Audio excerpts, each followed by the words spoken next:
Like most manufacturers, Volvo is heading the way of the EV with cars like the EX30, the EX40 and the EX90. But I find it rather comforting to know that if you want, you can still buy a big petrol bus from them.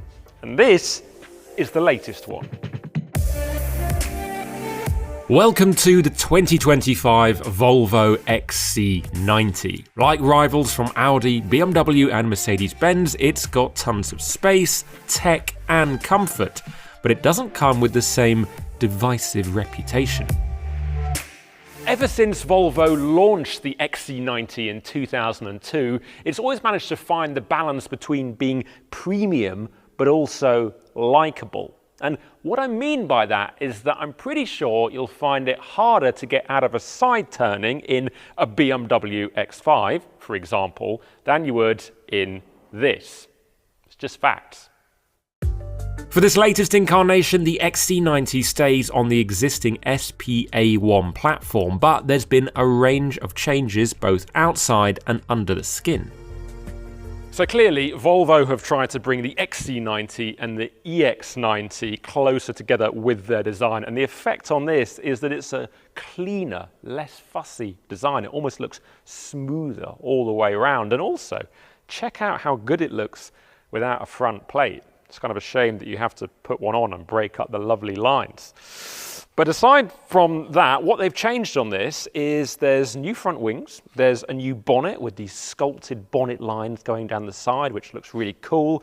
There's a revised LED signature, so you've got that Thor's hammer headlamp design, which is very much been a Volvo thing over the last few years. Looks excellent. The grille with the diagonal chrome lines going into each other, that looks really cool.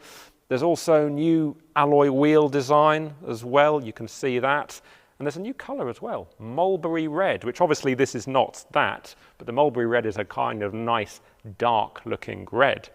And actually, another thing they've changed, if we go around to the rear of the car, which is quite a long walk,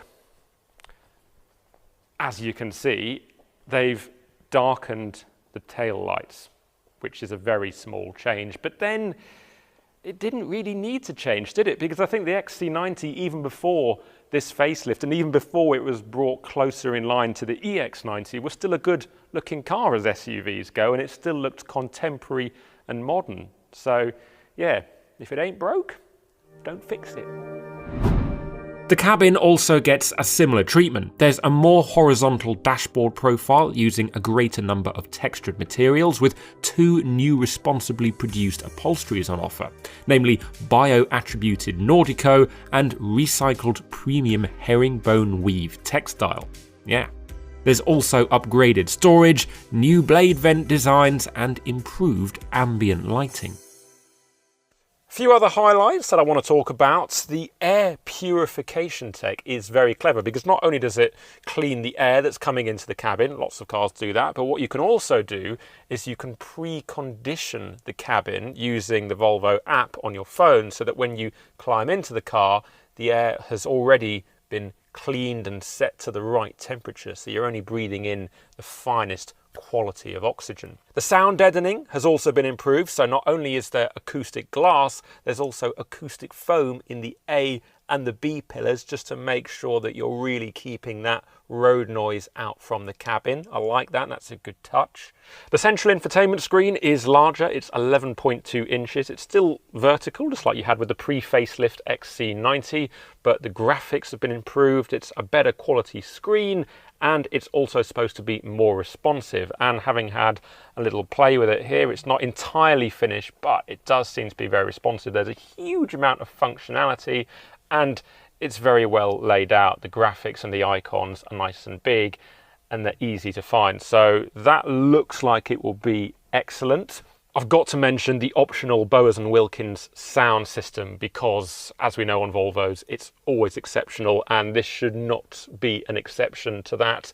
The speakers themselves look absolutely incredible. You can see them dotted all around the cabin, so it's a lovely presentation. And it's also got 4 different listening modes as well, and one of them is called jazz club, but you've also got an individual studio setting, and it just depends how you want to hear the sound, and also probably how many people you've got in the car, because it's not just got to serve yourself, but also potentially 6 more people behind you. And although it's kind of pointless playing it to you because it won't give the same effect, I can tell you that sitting in the car, it will be exceptional. So keep an eye out for that if you ever get a chance to sit in one of these.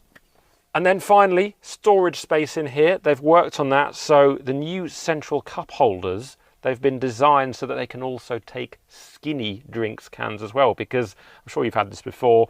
You've got a skinny drinks can, whether it be a Red Bull or one of those instant coffee things, which are pretty sickly. But anyway, if you've got one of those and then you put them in the drinks holder, they can fly about because they're designed for bigger cups. Well, not anymore, because this has been specifically designed so that it can take both, which I very much approve of.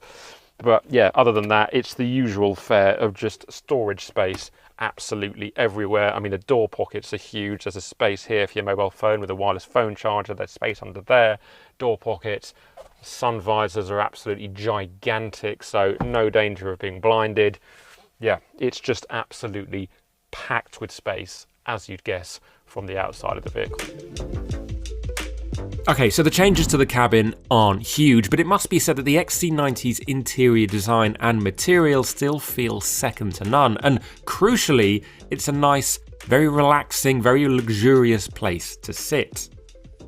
Now, I wouldn't usually climb into the back of a vehicle for a preview video like this one, but because it's an XC90, it's a big bus, I need to make sure that there's still just as much room as there was before the facelift. And the good news is that, well, there is. It is still humongous back here. You can see how much headroom I've got, even with the massive panoramic roof, which is absolutely awesome.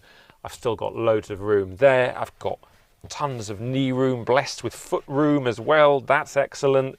And then a couple of USB-C charging points. I've got heated seats on the outer seats. I've got climate control. I've got the speaker system, the optional speaker system. I've got a blind, lots of storage space, and just really good material quality. So it feels special back here, and there's also still a huge amount of room. The one thing that I would say is that if you're sitting in this middle seat here, you will notice that there is still a central tunnel, which feels a bit strange now, because obviously EVs don't tend to have that tunnel because there's nothing in the middle there. But because this is a combustion powered vehicle with a transmission, it's got that big chunk, and it means that your feet are a little bit squished. So just bear that in mind. But of course, if you don't want to sit in the middle seat, then you do have options, because you can get the XC90 in 5, 6 and 7 seat configuration. And if we climb into the back, now obviously you wouldn't usually do it this way, you'd actually walk around and get in through there like a sensible person, but it can be done effortlessly, as you can see right now. I'm very flexible. And then we pull the lever, and now obviously you'd rather sit in the first or the second row, but if you don't have a choice, then this is definitely a perfectly acceptable place to be, and it's a lot better than getting the bus, because I've got just about enough knee room, even with this seat moved back. The headroom is a little bit tight, but I can still sit relatively upright. The seat's comfortable. I've got a cup holder. I've got some storage space, and I've also got a nice view of what's going forwards, and there's still a bit of boot space back there. You could get a couple of carry-on bags in the boot, no problem at all, even with 7 people on board, which I think is very impressive. The new XC90 will be available with 3 powertrains. The T8 plug-in hybrid uses a 2-litre 4-cylinder petrol teamed with a 15 kilowatt-hour battery, delivering an all-electric range of around 44 miles and a 0 to 62 mile an hour time of just 5.4 seconds. Meanwhile, the B5 and B6 variants are petrol only, with 181 brake horsepower and 217 brake horsepower respectively. Volvo's also upgraded the suspension with double wishbone at the front and a new integral link setup at the rear to help with stability and traction while towing. The standard non-air setup also now gets frequency selective damping for improved ride comfort. Order books for the new XC90 are open now, with production starting later in 2024. We haven't had a confirmed price tag yet, but expect it to increase slightly from pre-facelift versions. So, Do you think that Volvo has done enough to keep the XC90 fresh? Let us know in the comments section below.